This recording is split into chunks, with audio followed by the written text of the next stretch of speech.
evening. Today is Thursday, November 7th, 2019. I now call this work session for the Fairfield City School District order. I apologize. Mrs. Lane, will you call the roll, please? Mr. Begley? Here. Mr. Birding? Present. Mrs. Gundrum? Here. Mrs. O'Neill? Mrs. Shorter? Here. Mrs. Gundrum, will you lead us in the pledge? Yes. Thank you. Allegiance to the flag of the United States of America and to the republic for which it stands, one nation, under God, indivisible, with liberty and justice for all. Thank you, Mrs. Gundrum. First item on our agenda is presentations and resolutions. Mr. Smith? Yes, Mr. Birdie and members of the board, we do have one presentation scheduled this evening. Very exciting topic that we have been talking about for quite some time, and we'll be hearing more about the district's possible plan to implement one-to-one technology for the next school year. So at this time, I'll turn it over to Mandy Aug and friends, and I know Dan and Jeff and Jen and Rico are here as well, so we've got quite the crew, but I'll turn it over to Mandy to start things off. So, Mr. Birding, members of the board, thank you for having us here tonight to present the one-to-one technology plan for the district. As Mr. Smith mentioned, this is a journey that you've been on for quite some time. It started before my time here, but I'm excited about the direction we're heading, and I'm glad to be working with this team to move us forward. So at this time, I will turn it over to Mr. Jeffers, Mr. McKinney, Mr. Cayes, and Ms. Mott. Well, good evening. Thank you for having us this evening. We are excited to share with you our plan for Fairfield Technology, the road to their future. We have been working on this road trip for quite some time, and one of the steps along this trip was to organize a future-ready tech committee that is made up of teachers and administrators that will not only help us with the planning of this road trip, but also the navigation as we continue on down the trip.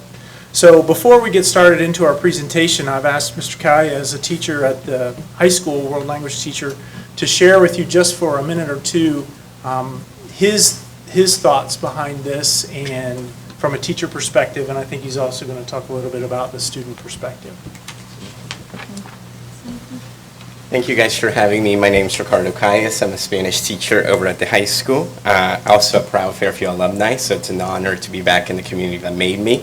I was an ESL student during my time here, so it's almost unbelievable to be here in front of you all. From my perspective, our department at the high school is almost one-to-one, and this is pretty unusual in the sense that a few years ago we made the decision to move away from a textbook for every single one of our students. And what we did was we used those fundings to actually incorporate computer cards into our classrooms while maintaining just a classroom set of textbooks. I say it's out of the ordinary because we're not using them to our full capacity yet, in the sense that students are not comfortable with that information as it's not being implemented. Technology is not being implemented in all of their classrooms. We have the tools like My HRW, which houses our online textbooks. Biology also does this, and English has StudySync, which also provides students with textbook access. It's a great resource, but some students are not able to access it at home, so we as staff members can't assign particular assignments to them with having them the expectation to complete them online. And one of the things for me as a teacher is this is all about individualized education. So when I think of it from my perspective is I want to do what's best for kids. And for me, going one-to-one would allow me to have differentiation take place seamless in the sense that students with special needs would be able to work on individual assignments to meet their needs. So I think of spelling, typing, and organizational things that come as a result of that. I want my lower level learners and higher level learners to have access to one-on-one, which would allow for them to be able to learn individually. And as a teacher, I see learning as something that is a very personal process. and they would have access to information and assignments that would meet their particular needs. When I think of it from a student perspective, I think of the collaboration that can take place outside of the classroom, of them working on an assignment from the comfort of their homes, but at the same time being connected to their peers, being connected to staff members and administrators. I think of the many kids that have approached me because they know me, that I love technology, and they come to me and they're like, how do I submit this assignment for my Miami class? And I'm thinking, okay, I want you to be ready for this. So in that sense, I want our students to be college and career ready. Students would also have access to information that goes beyond the classroom. It would never replace a teacher or the pencil and paper, but it would allow us to enhance the learning that takes place in the classroom. It also provides a low-stress environment for students to not feel singled out because their assignment is different to that of their peers. And students will have a place where high-quality interactions take place. So thank you guys for your time.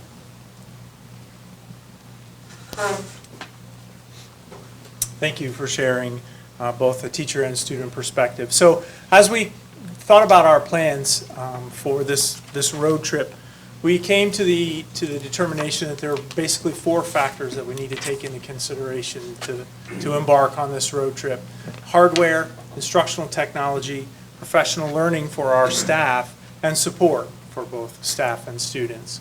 So we're going to talk about each one of these just very briefly.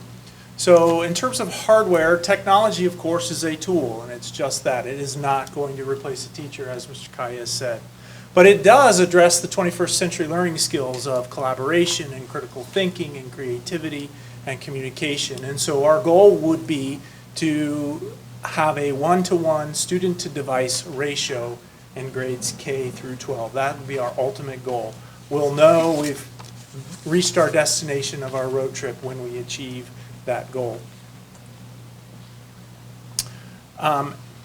But we also know that this is not something that we can afford to do just right out of the chute. And so we asked the committee about phasing in this to reach this goal, and they shared with us some of their thoughts on that. And I'm not sure why my screen is, but you all have a copy of this in front of you, so hopefully that will help as Mr. McKinney takes a look at that.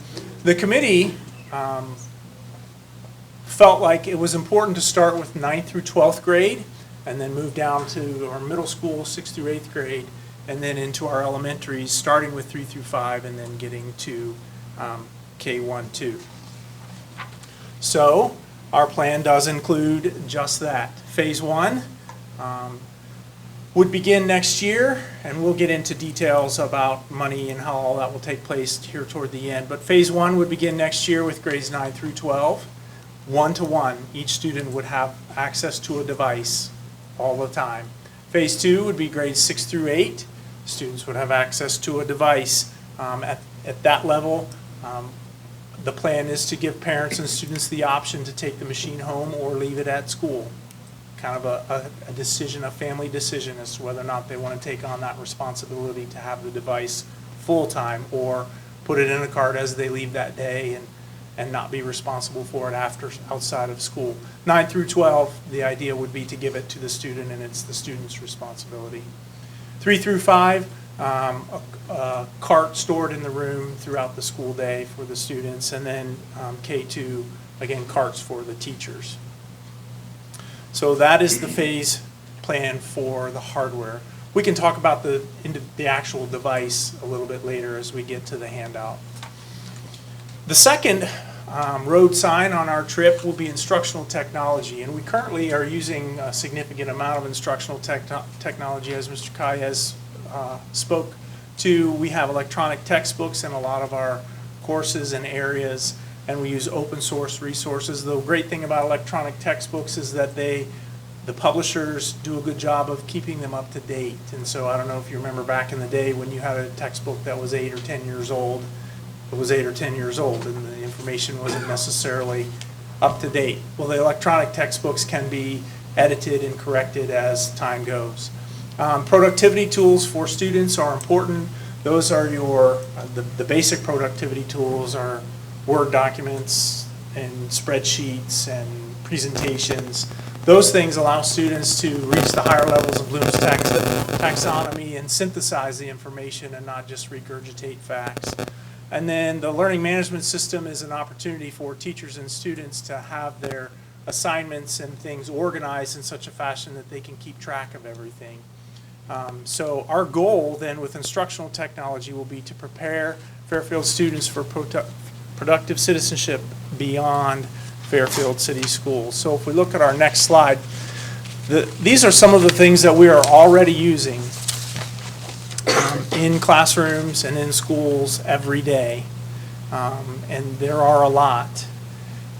The ones down below are things that we may consider down the road, and if you look at those and if you're familiar with those or have college students in your life at this time, Edmodo, Canvas, Blackboard, Schoology, those are all learning management systems that post-secondary institutions use. As Mr. Kai has alluded to, a student asked him for help with Canvas. Canvas is a learning management system that can house all of a curriculum and students can access the entire curriculum through Canvas and keep track of all their assignments and all those kinds of things. So that may be something down the road that we decide to take that path as we help get them prepared for their future. But at this point in time, we're going to just say that could happen down the road. So in terms of instructional technology, those things that are up there are purchased with funds from various places. Curriculum purchases some of those. Technology purchases some of those, and some buildings purchase some of their own instructional technology. So that's where that road sign comes from. Professional learning. So in terms of professional learning, we have a very broad spectrum of comfort with technology with our staff. Just like anything else, you have a spectrum and you have people at this end and people at this end, and most of the people are in the middle. But we need to make sure that we get the people that aren't so super comfortable with technology, didn't grow up with it. We need to get them what they need to be able to use it and to help the students get where they need to go. Applications are constantly changing. We'll come in and fire up our machine and something will be different from the day before. And so they need to have that opportunity to learn about those things. And new resources are available to both staff and students almost daily. So our goal then would be to prepare Fairfield staff for increased hardware and software to enhance their instruction. So I've asked Ms. Mott, the assistant principal at the high school, to come and share with you for just a minute. She has a lot of experience with technology, both from a classroom teacher perspective before she entered into the world of administration, but then also as a building leader. So we've asked her to share with you the importance of professional learning in her own experience, and then kind of the committee's vision of professional learning for Fairfield's teachers. Hello, everyone. Thanks for having me tonight. I'm particularly thankful to Mr. Jeffers and his leadership in the Future Ready Committee and being able to be a part of it.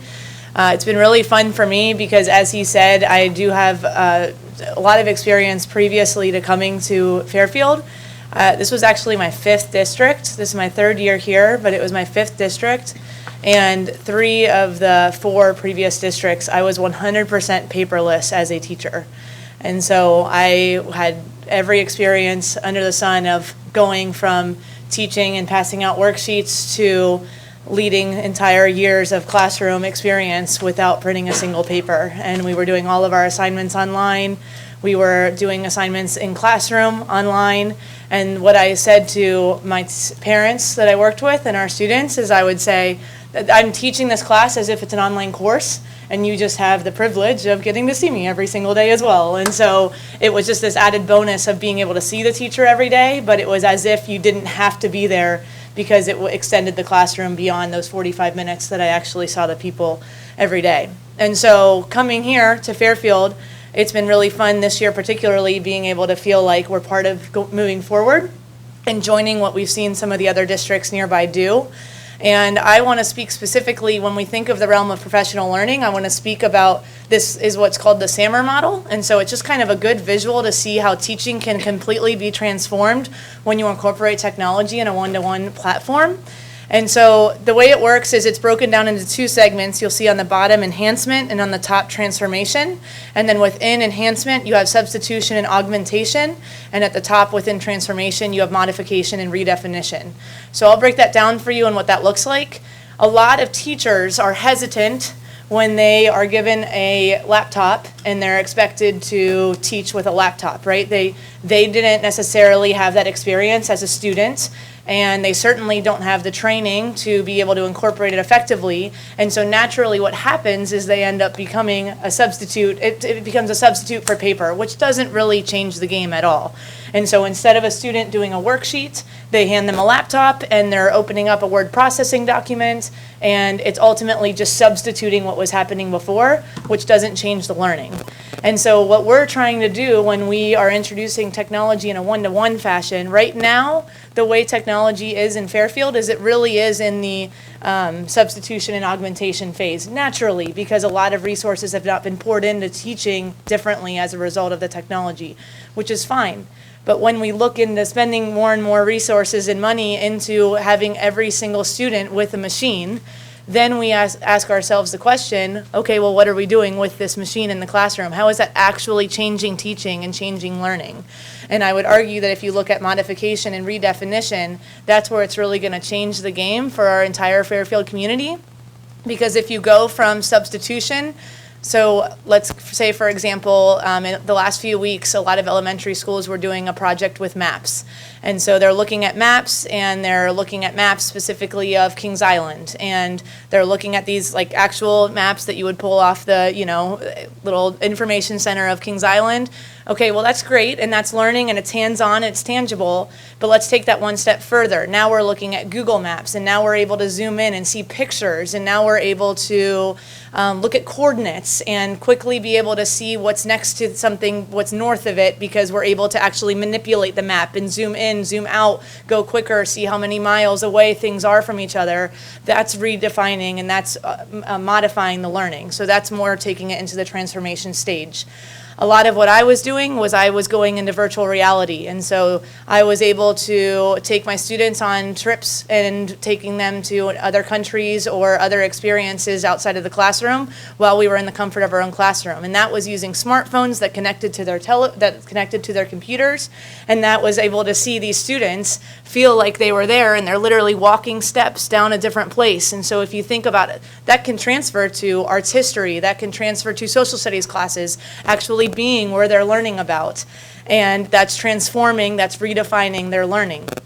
And so when we're thinking of that from a teacher lens, that can be very nerve-wracking for a lot of teachers. That is a completely different way of thinking than how they were trained as college students years ago, however many years ago. It looks different even in our, those of us who've been in it for 5 to 10 years. It looks different even than when we were trained. It changes constantly. And so what we want to do is one of these big paths on the road is professional learning, because we know we have to pour resources into training and equipping our teachers to feel confident and to feel comfortable with the computers that they're being equipped with, so that they feel this level of confidence.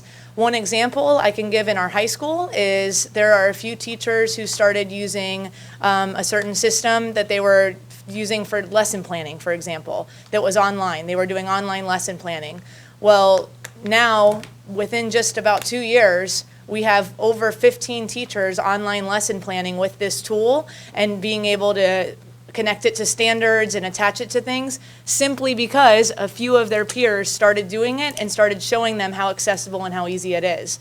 And so the more we're able to have teachers on board and then teaching each other and feeling comfortable and confident in that, then they're going to be able to lead the students in that. And so we really want to pour resources first and foremost into professional learning, so that the computers are being well used and not just replacing a worksheet and really just being a very expensive pencil and paper tool. And so that's why when we talked about what that would look like, I think Mr. Jeffers is going to go more into what the professional learning days will actually look like. And it's also not lost on me the irony of our technological difficulties while we're talking about technology. So thanks for listening to my explanation of the SAMR model. Back to Mr. Jeffers. So yes, We like to say that it's technology's fault, but anything can happen. Fire alarm, bloody nose, we deal with interruptions all of the time. It's what we do. So thank you for sharing, Ms. Mott. I think speaking to her past experience is very helpful for us to have somebody on the team who has been through that and who knows that, as I said before, we have a very broad spectrum of comfort with technology, and so professional learning is going to be a big part of this road trip. So what does that look like? We asked the committee kind of what their thinking was on how that should be done, and so they kind of rank ordered how they thought that should be done. The top one is during the school day, which would require a substitute. After school professional learning, it's part of their contract now that they have an hour a month where they have professional development. Self-paced modules, in-service days, and then the other is just a combination of a couple of those other ones. So that was, their thinking was in-service days. So they're hoping we can use in-service days for part of this professional learning. Currently, our in-service days are booked. We use them for lots of things. So we came up with an idea as part of our plan that we would do a module-based professional learning plan. So this would allow teachers to use any one of those methodologies to get this professional learning done in self-paced modules. They could do it during the summer in-service, they could do it on a monthly PD day, they could do it during the school day, sub-required, or they could do it self-paced as available. So those trainings would come in a couple of different areas. The basic learning management, Microsoft Teams and Google Classrooms are both basic learning management tools that we would want them to be using. And then content specific, the electronic textbook. If they have an electronic textbook associated with their area, then we would want them to have training in that as well. Digital tools to enhance instruction, and then of course the whole SAMR model, helping them move from substitution and augmentation to transformation, to redefinition of how they're teaching. Finally, the last road sign on our road trip is support. Again, as I mentioned before, we have a broad spectrum of comfort with technology, and there's a lot of fear. They're afraid that they might break it, so they're afraid to do anything with it. And then, of course, the challenge of choosing the right tool. Do you remember that slide I showed you back before that had all the different things? There are so many things available to them that we want them to feel supported and have the assistance that they need to pick the right tool for the job that they need to do. So our goal for the support would be to support Fairfield staff for use of hardware and software during the heart of their instruction, meaning in the moment. So that would look like, we asked the committee kind of their thoughts on that. The first line is a district technology coach kind of assigned in the district office that would be able to go out to the buildings as needed. The second one is a building technology coach kind of assigned to the building that works in that building all of the time. Teachers on supplemental contract would be a teacher who is available to their peers before and after school, and maybe during their playing time or during some free time during the day. That would be a supplemental contract. The one with no takers on it was an outside contractor specialist, bringing somebody in from the outside to help with that. And then finally the combination. That is just going absolutely crazy. The combination was for a couple of the committee members stated that they would be happy with either the supplemental or a building coach. So we decided to go with the building coach model as our plan. And so that would require coaches assigned to each building, and of course that would be phased in because we're phasing in the one-to-one. So for the next year, there would be a coach for each of the freshman school and the high school, 2 coaches. The beauty of that is that those campuses are right next to each other, and so those coaches can work together to cover both buildings. And then the following year, a coach for each of the middle schools, Creekside and Crossroads. And then the next year, when we get into the elementary, that would yet to be determined as to exactly how we would address the coaching need there in that model. But that is the idea for support. So then finally, every road trip needs fuel, right? So how are we going to pay for all of this? Where is all of this going to come from? So I have created for you a spreadsheet. It's on that legal size paper there of some numbers. And this funding will come from a combination of areas, some curriculum and instruction funds, some technology department allocated funds, some funding from the general fund, and then a student fee for grades 6 through 12 eventually. It would start 9 through 12 next year, and then the following year pick up 6 through 8. And that student fee would be a $40 fee. And some folks would say, well, that's a $40 fee for a laptop. It's not for the laptop.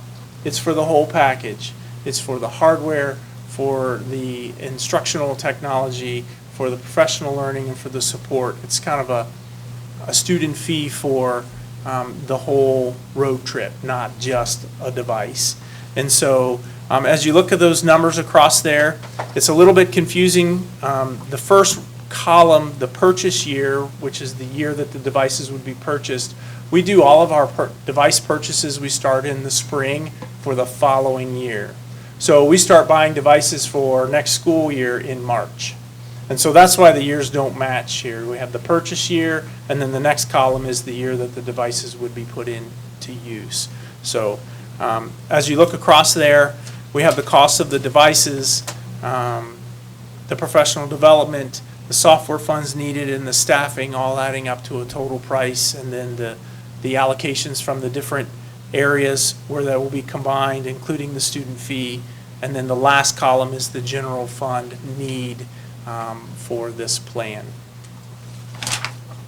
So a couple of things that I neglected to mention that I want to make sure I say. Starting with the class of 2024, which is next year's freshmen, the plan would be for them to maintain ownership of the device upon graduation. So when they graduate, they would take the device with them.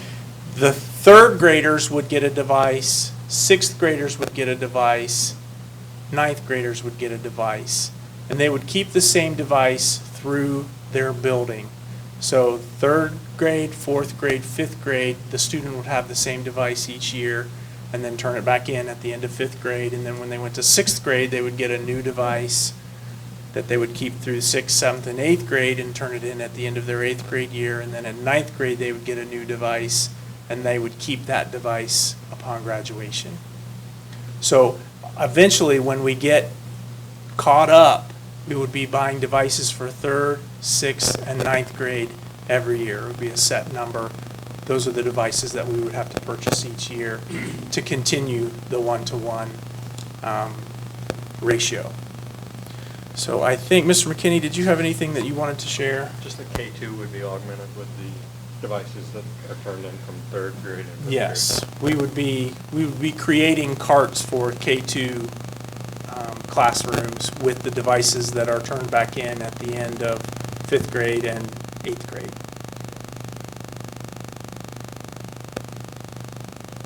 So in terms of device, these numbers were calculated using the device that we are currently purchasing as a student device. It is a PC. We did do some research and look at Chromebooks. I know that a lot of folks think Chromebooks are just so much cheaper, and they are cheaper if you buy the cheaper Chromebooks.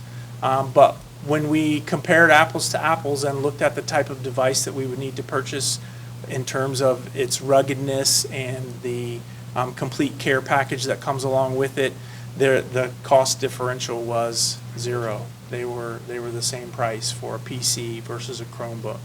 And we feel like a PC is better preparing them for the future. They can do things a little bit more with a PC. It has its own operating system than if they were to use a Chromebook. So that was kind of, if it was going to be a lot cheaper to go Chromebook, I think we certainly could have made that work. But we feel the price is the difference is zero, basically, when you consider the licensing that goes along with Google Apps for Education.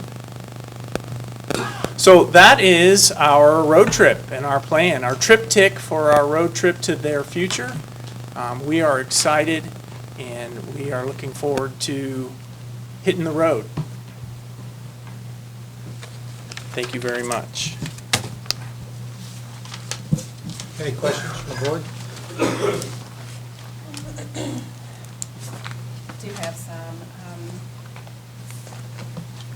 I do love the idea of technology, and I'm very supportive of it.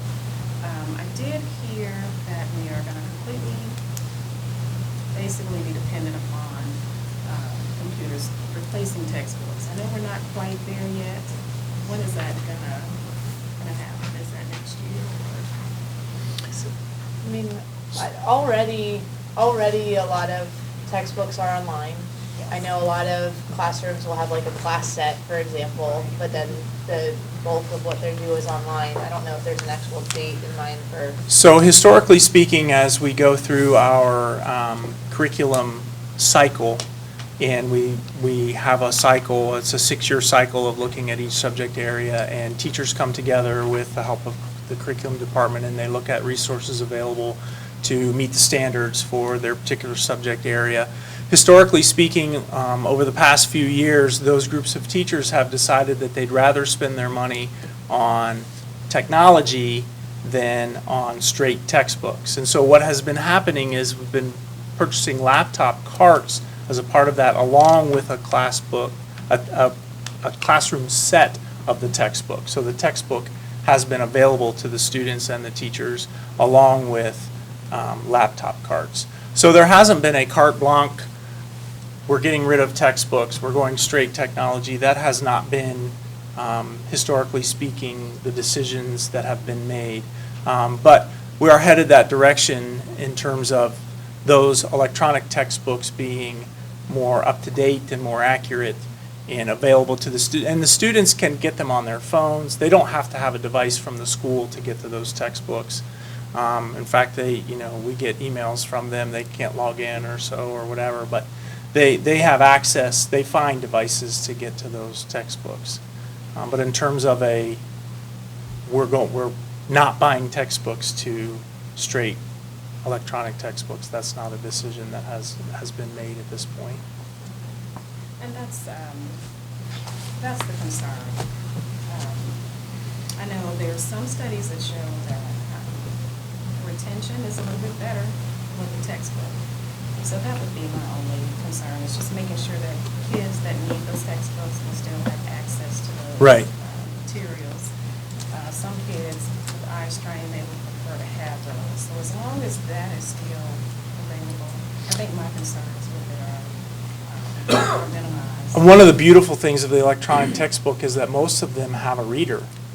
And so they can click a button and it will read them the material that's in their textbook. And so really it comes down to the professional learning that we talked about. It has to be more than just a replacement. It has to be more than just another way to read the textbook.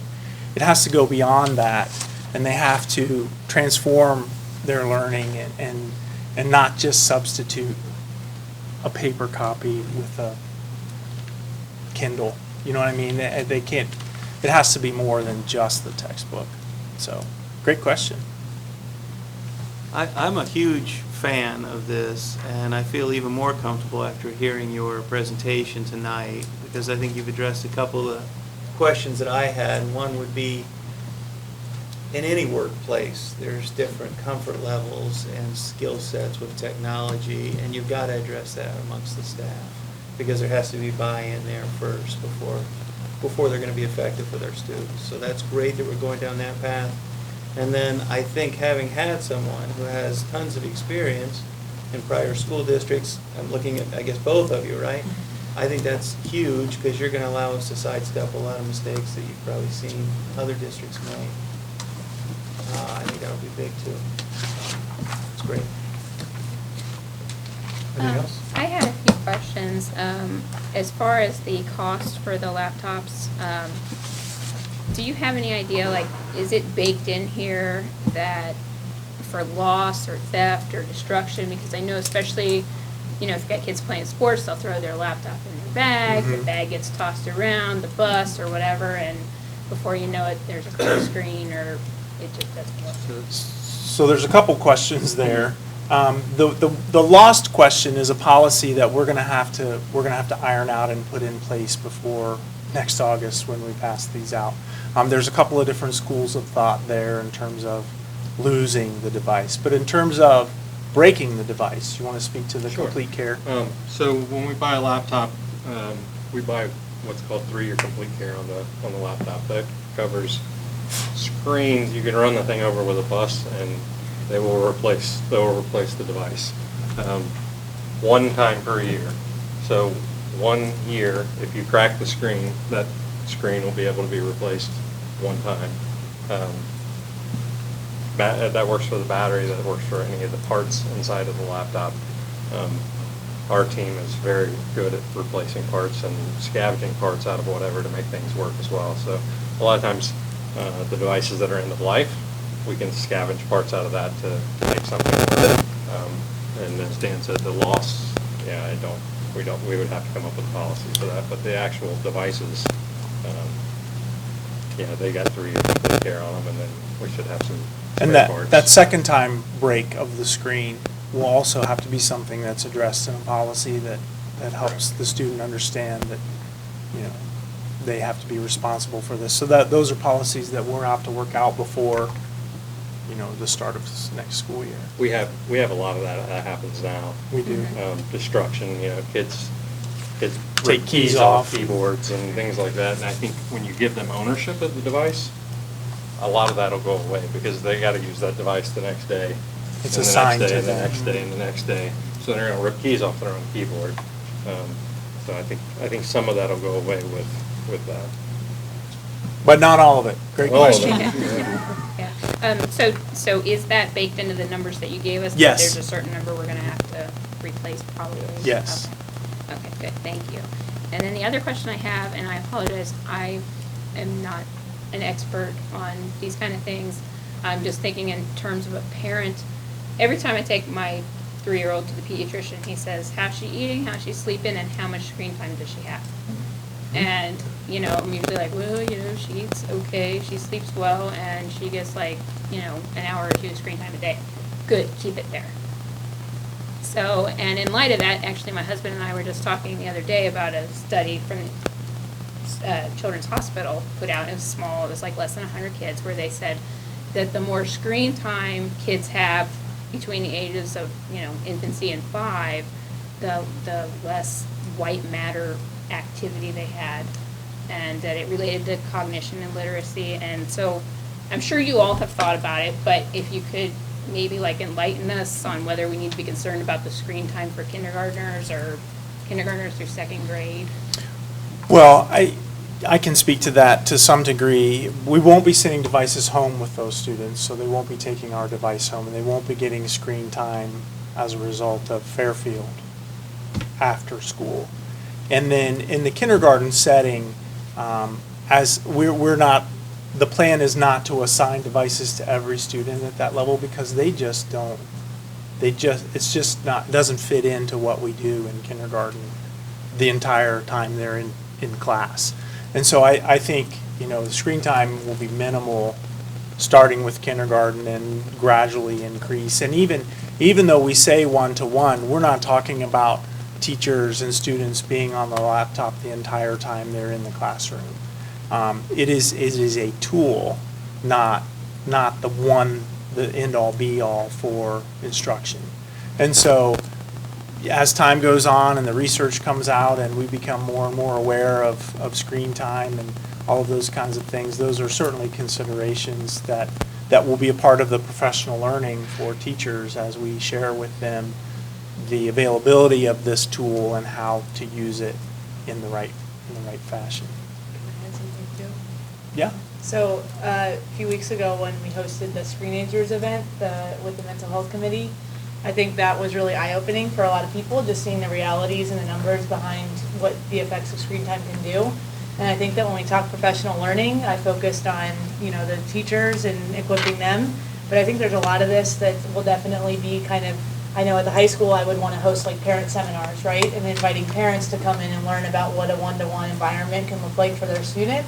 And so I think that if we are focusing a lot of time and pouring resources also into educating our community and our parents about what screen time can look like, because now them working on their essay can also become them playing a video game on that same computer screen. And that's a reality, but that's a reality that every single adult in this room has to deal with too when we're at home playing on our phones. Are we doing something productive? Are we doing something passive? And so I think that if we take the time to also be working with our own parents and our own community and whatever that looks like, hosting more nights like we did a few weeks ago, and giving them the tools to talk to their students about the effects of it being used poorly and being used the wrong way, that can go a long way as well. So I think it's not just K-2, I think it's K-12 working with our students and teaching them. And like he said, it's not, the idea is not that this is the end-all be-all and the only way teaching is done. I think there are a lot of teachers who have really great activities and resources that have nothing to do with technology that will still be used. And it's just taking it to the next level and how that can also just, again, enhance what we're already doing. Thank you. That was very informative. I mean, I know, having a 3-year-old, and I hear about it all the time, screen time, so that really helped alleviate my fears, and hopefully anybody else that's watching has the same question. Mrs. Shorter, you have something else? I do. I jotted this down, and maybe this applies now, but what happens to students who don't have wireless service? I know we're probably dealing with that now, I'm sure we are, but now it's a situation where they move into a situation where notes from class, lectures from the teacher could be downloaded.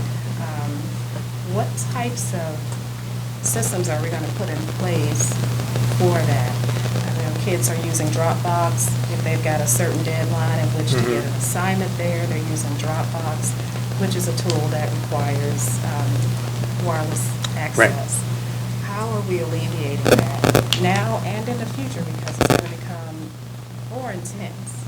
Right. So, Well, I think a lot of that will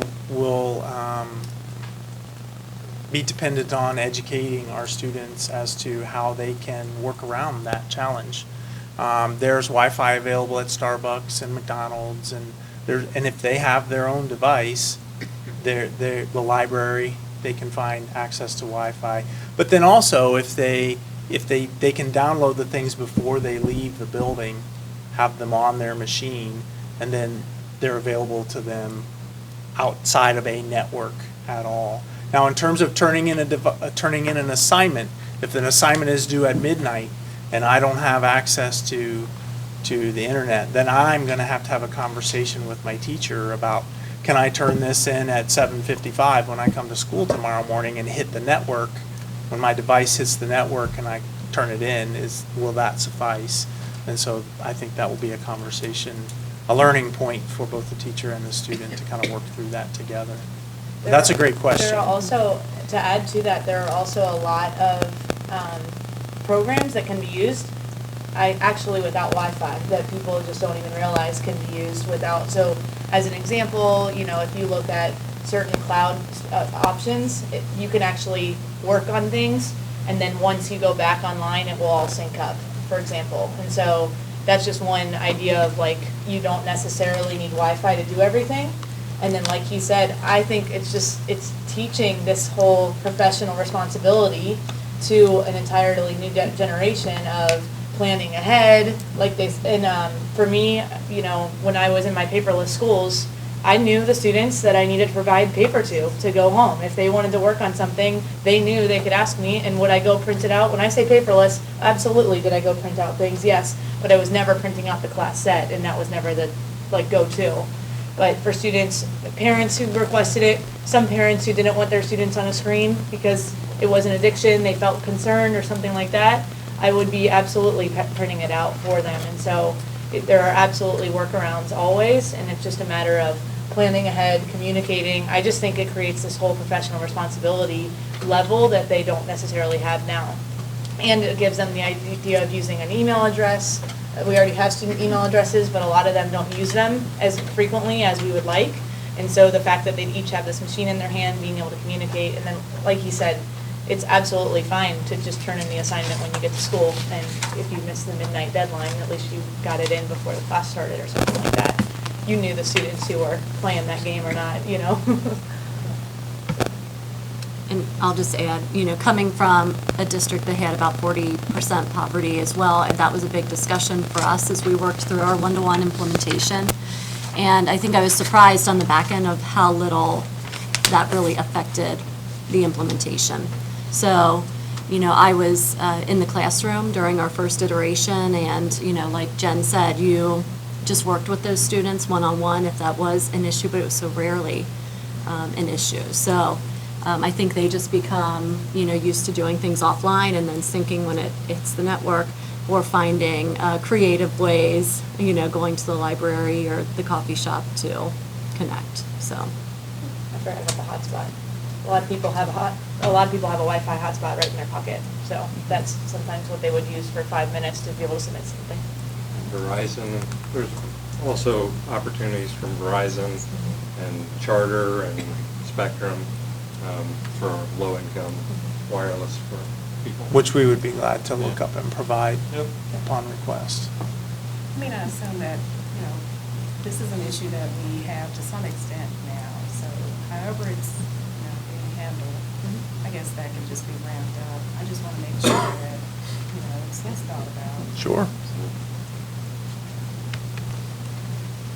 Any other questions? I have a question about the student fee. Is it a $40 per year fee or? Yes. Okay. And so that starts when they get a device? It would start next year, 9/12, and then the following year, 6/12. Because So- next year, 6th through 8th grade aren't getting a device, so to speak. Right. So when the third grader is getting a device that's been turned back in from a sixth grader, and they had that 40, No, third graders will always get a new device. okay. Sixth graders will I'm always sorry. get a new device. You're right. So like first and second grade, they're getting Yeah, a yeah. device that's, Right, and correct. they're not able to take it home. It stays in the classroom. That'd Correct. still be the same? No fee. No No fee? fee. For K-5. Okay. No elementary fee. Okay. That was my question answered. Thank Yeah. you. Yeah. And then on your spreadsheet here, are we getting a discount for that final year? It's less money for the same number of computers. It's like $11,000 cheaper. I think it's based on the number of students. Still 2,400 laptops. It's based on the, I can't see.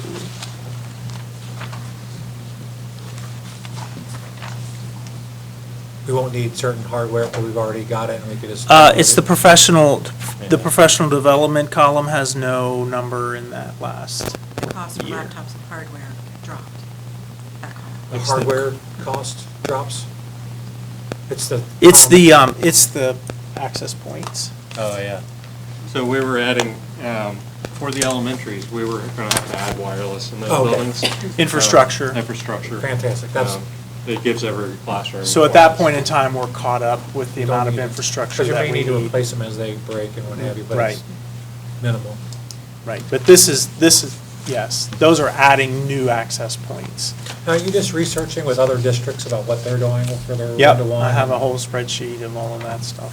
Policies for, does every single 12th grader as they leave get their laptop, or is there qualifications that they need to meet, or requirements, or? I don't know that any other district is doing that, giving them the device. I'm not sure. Is Three Rivers doing that?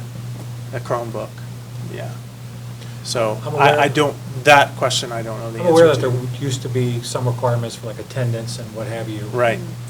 Yeah, that's good. If you miss so many days of school at the end of the year, you do not get your laptop. So I don't know if that's, maybe it's something the legal department has to weigh in on, or what have you, but, I'm sure if you ask around what everybody's using and what's successful, we trust that you're going to come up with a policy that's going to work. So, and then what do you need from the board moving forward? We're just presenting this plan with we think we're just gonna do it. Like, so I guess we need your, so we're like, yep, We wanted to. let's all get on the bus and go on this road trip. Share this road trip, this adventure with the board, and give the board an opportunity to ask any questions, but also, we didn't want to get too far in the process.